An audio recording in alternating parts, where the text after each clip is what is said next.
Dowling. Welcome to episode 6 of the Keep Streets Live podcast, where I've chatted to veteran busker and violinist Pete Hartley. Hi Pete, thanks for joining us on the Keep Streets Live podcast today. Yeah, and appropriately, at the Musicians Union in London, HQ. Fantastic. What are you doing down there? I've got 3 meetings the next. I've got a finance committee meeting this afternoon. Then I've got the executive committee meeting tomorrow, and then the royalties committee meeting on Thursday, and then I come home. Both of those committees, the finance and the royalties, are subcommittees of the executive committee. So today we will look at all the accounts and projections for what we did last year, what the projections are for the next, what we're looking into the future, and all that. It's quite a big thing, because we're looking at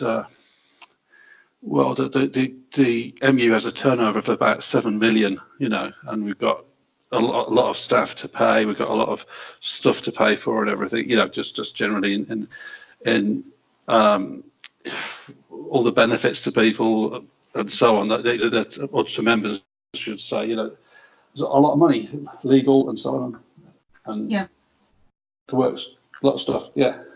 Excellent, well done. Well, I'm not a member of the Musicians Union. Errol is, but I'm thinking I might sign up to be a member again. Yeah, you should be. Yeah, how can being a member of the Musicians Union help you if you're a busker? Well, many ways. Obviously, you've got access to lawyers. Mm-hmm. You've got your access to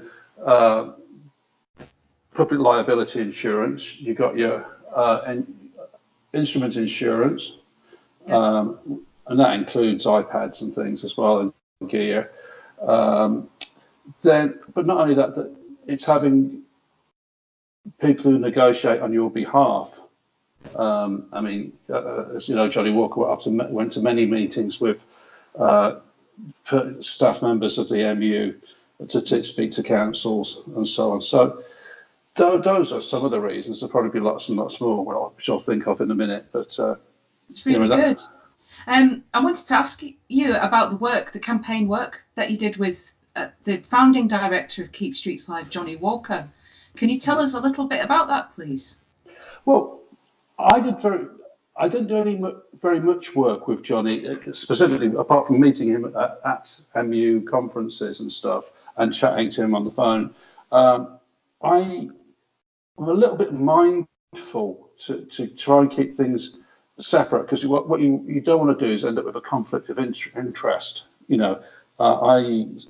As an EC member, I don't want to come to an EC meeting having agreed a policy with somebody else, then to say which they're sending to the MU, and then I turn the other way around and become an MU member saying, you can't do, you have to sort of be careful that you're one or the other, because you don't want to be agreeing to 2 people 2 different things at the same time, and that's a conflict of interest.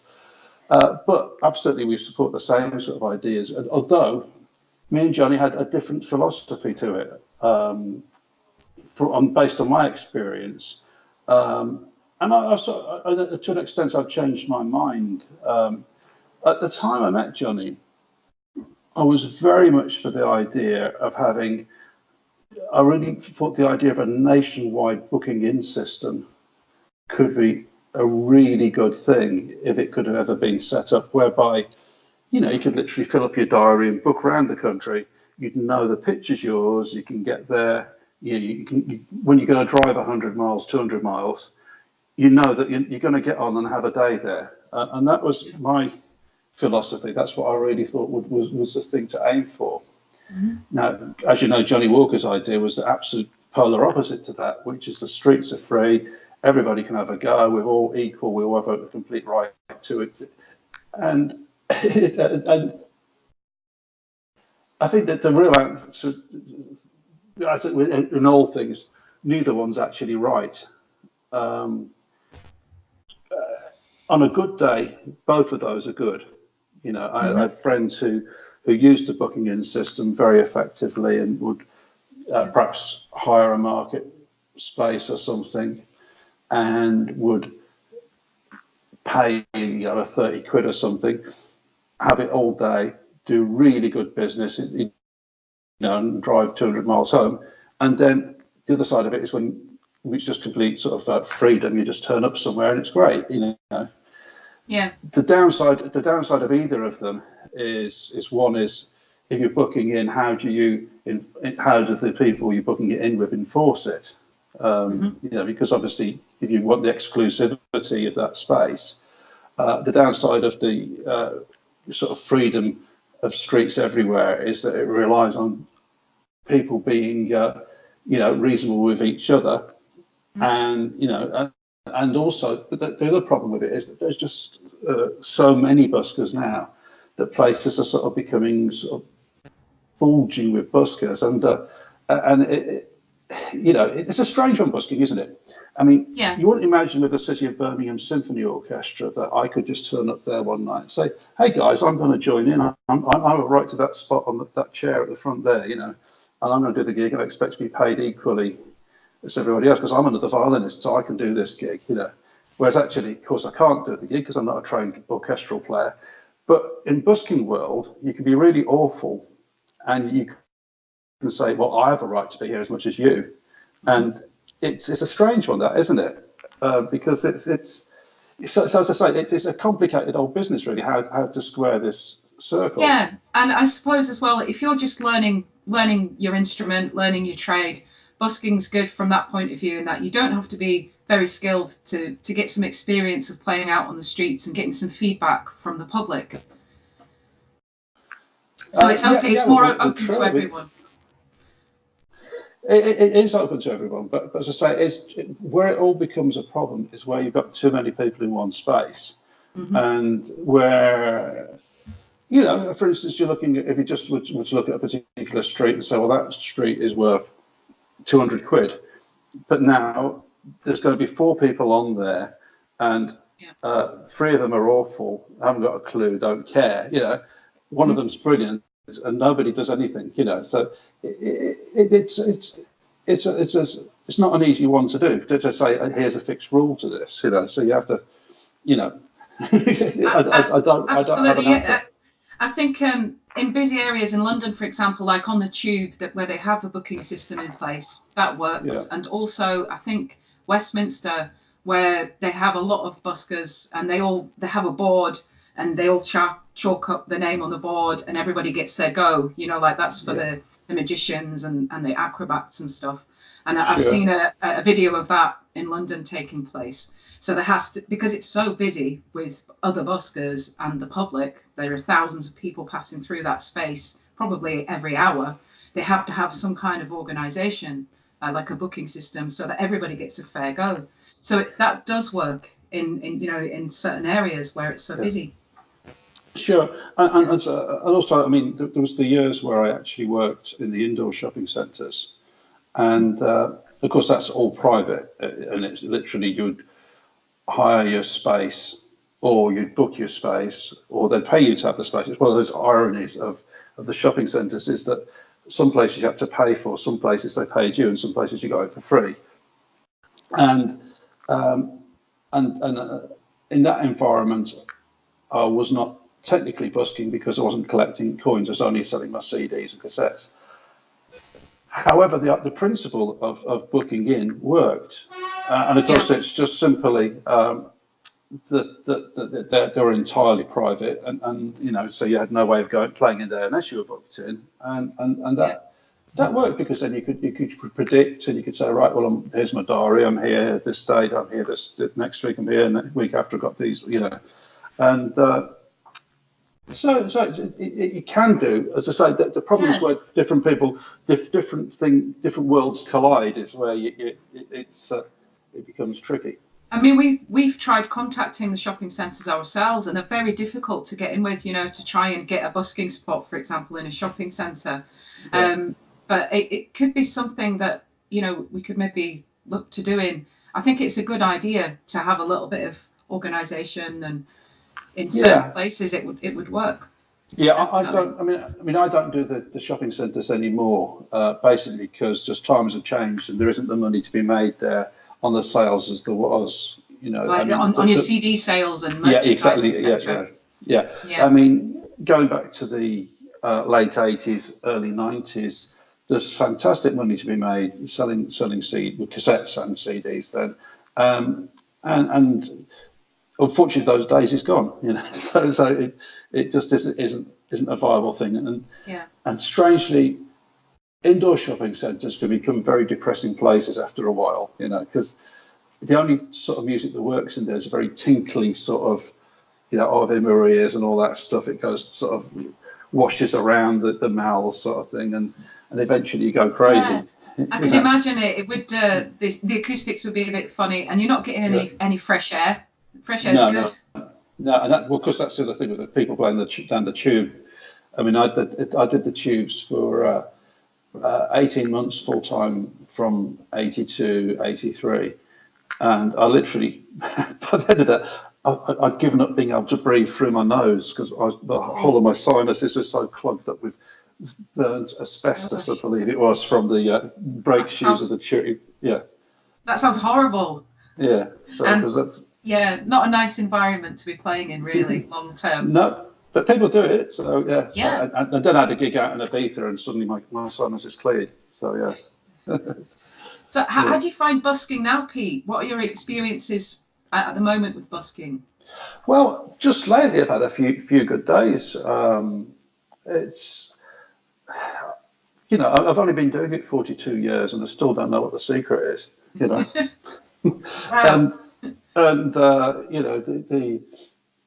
But I've managed, for instance, on Saturday, I've moved to Bewdley now, which is a lovely little town, and the nearest good town to there is Worcester. And so I went there on Saturday and just turned up, and amazingly there weren't any other buskers on. And I just played for three and a bit hours outside the Guildhall, and it was really very good. I was surprised how good the takings were. And then on Sunday, I took my mum to church in the morning because my mum's sort of 97 now, and she's in a home. She's got sort of dementia and mobility problems.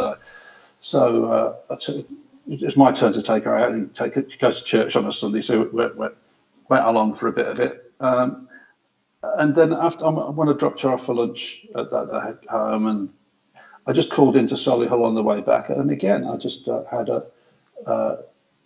took a couple of 3 hours there, and it went very well. So there is good days, but equally there's bad days to be had as well. I suppose the good days have been better than they have been for a while, and again, you tried this, that, and the other. At the moment, I've gone. It's been you go through long phases of change, and sometimes I go down to a very, very simple system. And then just of lately, I've gone to a stereo setup again, and I'm using a big washy reverb on it. And also because my gigs have been really down a bit lately, so I've needed to earn more money. So I've gone for doing more of the big, time to say goodbyes and Nessun Dormas and Pia Yazos and O Mio Bambino Caro and those big numbers and all that, and not all the time, but they're the ones that's really, for me, pulling the money. And just say because needs must, because the gigs haven't been so high on the agenda. I mean, if I have plenty of gigs and I'm going busking, I'm more going out to play the things I haven't played on the gigs, or just to practice what I want to practice and just see what happens. Whereas, as I say, when you need to get the money in, but as ever, it's never as straightforward as you think it is, because then I'll play a Michael Jackson thing and suddenly get some more money, even though Michael Jackson is not in favour right at the moment, So. Well, yeah, absolutely.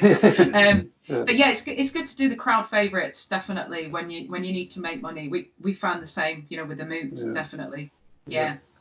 But the thing is, different people have different crowd favourites. For somebody else, the idea of doing the Nessun Dorma type thing really isn't. And again, I can't do too much because I've got to try and stay true to my heart a little bit and throw in plenty of things that I really like playing. So as I say, How is it generally with the Moot these days? Are you having particularly are things the same as they've always been, or are they better or worse these days? I'd say everything's pretty steady. Thanks, Pete. Yeah, things are going well. We've got some youth work booked in today, tomorrow, and Thursday with the local council, so that'll be fun.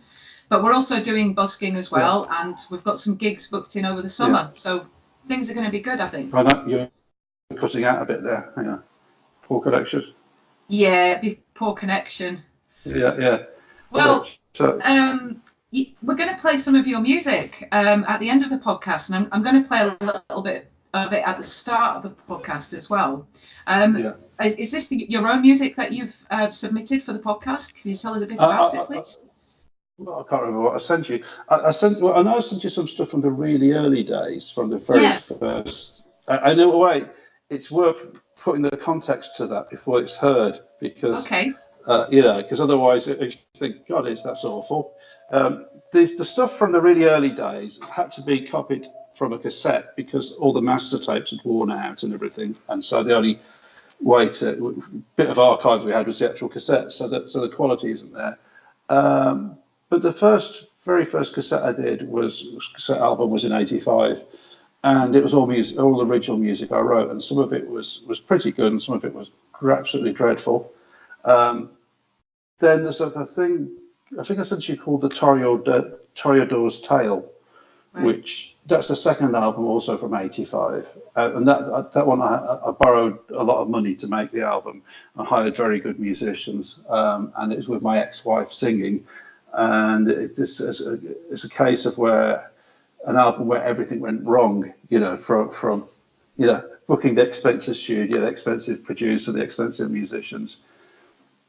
Now here's a block of time we've got to do it in, and from day one everything started to go. All the things that could tumble down did, and it was an interesting one. But with the Toreador's Tale, if you just forget everything else, just listen to the drumming on it. I mean, the musicianship on it's fantastic. But then I tried to flog it as busking, playing completely different music, and that's where things went wrong. More recently, what else I can't remember what the other tracks were I sent you from the recent times. Did I send you the Michael Jackson one, the Rock With You? I think so. I'm not 100% sure. I haven't got my phone, so I can't have a look. Yeah, well, that's a really, really good modern recording. Right. Obviously, it's written by the guy from where is he from? It's somewhere near Newcastle upon Tyne. The guy who wrote it, and he wrote some great hits for Quincy Jones's productions, and including Rock With You, which of course Wonderful. Mr. Jackson did the vocals on. So. Lovely. So do you still sell CDs when you're busking at the moment, or has it really slowed down? And they've really slowed down, but it's sort of picked up a tiny bit again. I mean, as I say, when you compare to the old days, when I was regularly doing 100 sales on a Saturday, it's nowhere, nothing like that. So these days, I suppose I'm quite happy if I've sold 8 or 9 or something, so it's nothing like it was, but that's all right, I mean, that's really good. And do you find that people want to, when they buy your CD off you when you're busking, they want to hear what they hear when they hear you busking? Generally, that is always a problem, because I have such a big range of music. I do, I've got the Bollywood music I play, and a category of its own. I made a Christian album, which is a category of its own. I've also got those 2 albums on sale. Then I got my easy listening album, the Enchanted album, and then that's the 3 albums I got on sale. But then, you see, if you go online, you've got all my jazz stuff I do, and any number of other things, new age music. Backing tracks as well? Oh yeah, well, I sell backing tracks online. That's just a little side business, because backing tracks custom made for me. I estimate that I've probably spent about, and again, it's got to be a lot more now, but I used to say I spent about 25 grand on backing tracks being custom made for me. And Wow, that's amazing. yeah, so then I decided I'd actually, having got this library of backing tracks, I might as well flog them to people Brilliant. who are buying for £1.50 because everybody else is selling them, so I might as well make a bit extra money back. So yes, so I flogged those as well as my albums are on the site, but all my sites need rebuilding at the moment, so that's another big expense to come out. I'll put links in the description of this podcast to all of your sites, Pete. Yeah, great, And your backing track site as well. Thank you so much. I'll let you get off now to your meetings. Yeah, we've got a meeting. Yeah. Thank you, Pete. Thank you. Bye. Bye.